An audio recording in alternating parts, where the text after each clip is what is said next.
Hello everybody. So today we are checking in with Billy at the New Leaf Farm, right? Did I do that right? I think, yeah. And Billy got our newest micro enterprise loan to help with infrastructure and doing stuff at the farm. He actually hired 2 employees, didn't you? Subcontractors. See, they work for you. You tell them what to do. You're the boss, right? Generally. Okay. So we thought we would show you the farm and what he does and what he has here. So there's some goats. Hold on, I'm going to turn it around so you can see the goats. See, we have goats. Do the goats have names? Ragnar and Rollo. Ragnar is eating the flag, and Rollo is ruining the rock wall. That's what they do. It's a pretty nice rock wall, though. Yeah. Gary, our turkey. Gary? He's the newest. Why is his name Gary? He came that way. He came with Gary. He came with his name? Yeah. It's a little muddy right now, so. It is muddy. A lot of the animals are trying to deal with the mud just like we are. They don't like the mud? Not so much. What about the pigs? Do they not like the mud? Pigs like the mud. They prefer to have some dry space too, so we try to keep up a considerable amount of dry areas for the shelter. These are heritage breed pigs, Hampshire crosses mostly, and they prefer to have mud and dry space, but they're very hardy and they don't tend to use their shelters nearly as much as you would expect. Here's some pigs over here. This is Trixie and her band of misfits. These piglets are ready to be marketed. They like to dig. They're foraging for nuts and stuff from the soil, and grubs, and also harvesting any minerals that they can get from the earth. So James liked to go to the Genesee Country Museum when he was little. Like, that was his favorite thing. Oh, so for everybody watching, my son and Billy's daughter are very good friends, so he knows James. So James liked the Genesee Country Museums, and they had pigs because they have the farm on the museum, and they name the pigs after whatever they're going to be. So the one year the pig's name was Bacon. Sure. Bacon, ham, yeah, chops. Yeah, that's what they name them. Yep. So if people want to get pigs from you, how would they do that? You can reach us. My phone number is on our Facebook page, or you can direct message me on Facebook Messenger. Hopefully you'll have a website soon. Yes. We're working on that. And then we sell wholes or halves. You buy the animal in its live state, and then we raise it to its desired weight, dispatch it, and then take it for processing at a local processor. Do everything right here on the farm that we can, and anything that we can't do efficiently, we job out to a suited party. Mary Granger says that the farm looks great, but it's hard to hear you. It's windy. So you have to be louder. It's windy, Mary. I'm sorry. You hear how loud I am? I'm loud. Be loud. I'm old and Oh, dried up. psst, psst. That's enough. So this is Harvey Swinestein. This is he's named. He got his name around the time that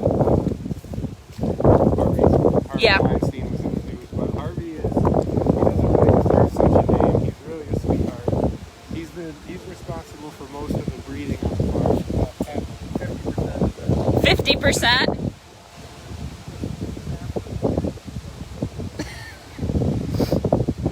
He gets you started. He's a sweetheart. He's probably 600 pounds. Holy cow. 600 pounds of tender. We're really lucky to have him because some boars are not very nice. And he's nice. He's a good guy. He's a sweetheart. We have chickens. They're kind of huddled together right now because of the wind and the cold, but we do free-range eggs that we market to local bread and breakfast restaurants, Yeah, it gets a lot of them. Burnett House Bed and Breakfast gets a lot of them. There's another group of feeder pigs that are ready to go to market. I think we have 45, 46 piglets right now that are ready to sell. So they're a little standoffish. The piglets aren't as socialized as the big ones for obvious reasons. They're not as friendly as Harvey. No, not nearly. This is a paddock of our big girls. These 5 ladies in this paddock are responsible for almost, I don't know, for about 70% of our piglets. This is Fern. This is Fern. She's been Like Charlotte's Web. Claire and I just read Charlotte's Web. She loves the pets. I see that. Loves the scratches. She's been with us 3 years, and she's part of the family, for sure. She's part of the family. Priscilla and Polly in the back. Charlotte's down there rubbing on the tree. Rubbing on the tree. She had an itch. She needed it scratched. Yeah. Both of these pigs are either being taken out of our breeding program to be processed or ready to be sold for other services. This is a little boy. He's a that is for sale and hopefully has a new home coming up here in Stanley. So we should put your email address, Yeah. and we'll link your Facebook page on the steps page in the comments on this.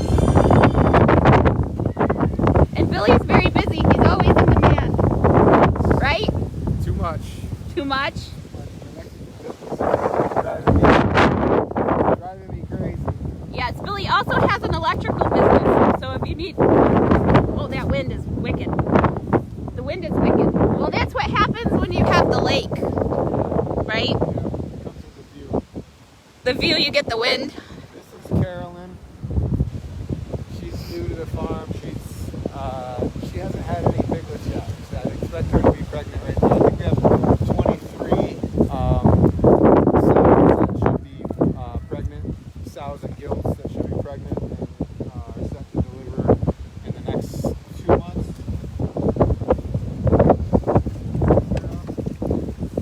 She did not want to be touched right now. Piggy Smalls. Glorious HOG. He's another one of our services. He pretty much services those sows across the Okay, gotcha. 2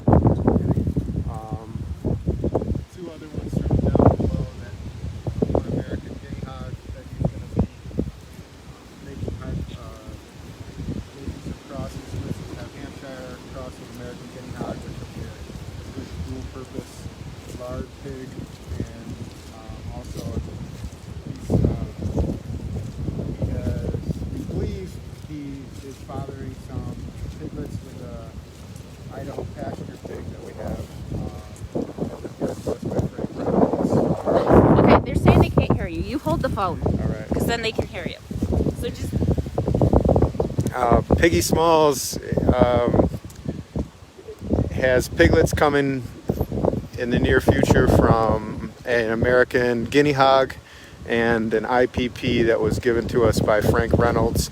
Frank Reynolds is a processor that does almost all of our processing. He's out of Seneca Falls. I call him the Sausage King of Seneca Falls. Like Ferris Bueller? Yeah, he does fantastic work, and we couldn't do this without Frank. He's a very, very skilled artist, if you will, when it comes to processing. And this is another group of feeders that we have. These are mostly mixes from one of our boars over there. His name was Corky, and he's got some Oxford Forest pig. He's casting these little spotted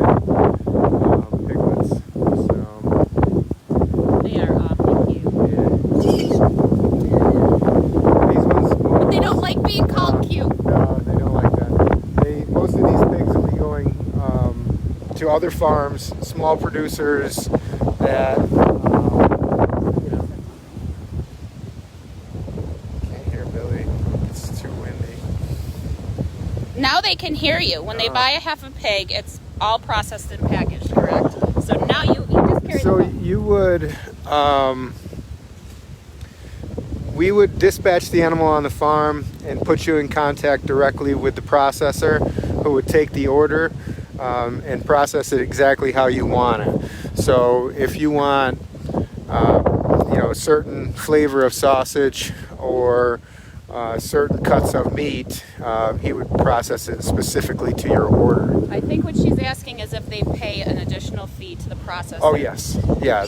It all comes packaged to you, and then we normally cure and smoke the bacon and hams here on the farm using hickory chips from the woods, the same trees that dropped the hickory nuts for the pigs to fatten on, and it's kind of a nice full circle.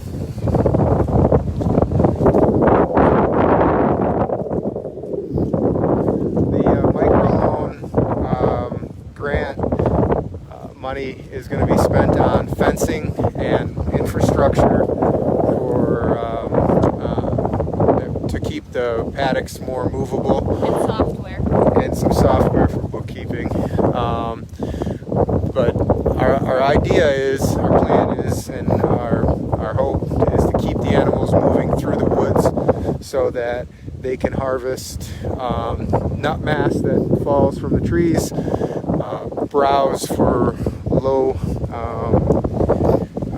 tree growth and shrubs and grasses, and kind of get their sustenance from the land as they can. Any other feed that they get comes from Swanson's, Greenhaven Farm in Interlaken, another one of our farm partners that we value very much. John Swanson, Matt Swanson, grow the corn and soybean that we supplement the pigs with, and that's all right here in Seneca County as well. So lots of local businesses working together. Yes, we get waste grain from Scalehouse Brewery. We get vegetable culls from Blue Heron Farm. And everybody that we work with is small, local, family businesses, and that's why we do it.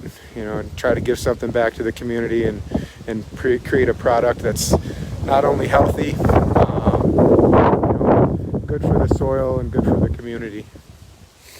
So if you have a business idea or an existing business, which is a new thing we added just this year, you can contact Steps. Because the process was easy, right? Simple. Was it complicated? Not at all. Were we horrible to deal with? Nope. It was easy. So let me do it. All right. Okay, let's turn it back around so you can see us. So anyway, we will hopefully do another live with Billy one day when it's not super windy and the grass is green. Or maybe there's snow. Snow's always good too. And then in the spring and coming months, you can watch for us because we're going to do a small scale sustainable farming, container gardening kind of classes. We're incorporating some high school and middle school students to help us with it. So that should be fun. So thank you for showing us all the piggies today and the goats. All right. I'll add links in the comments later.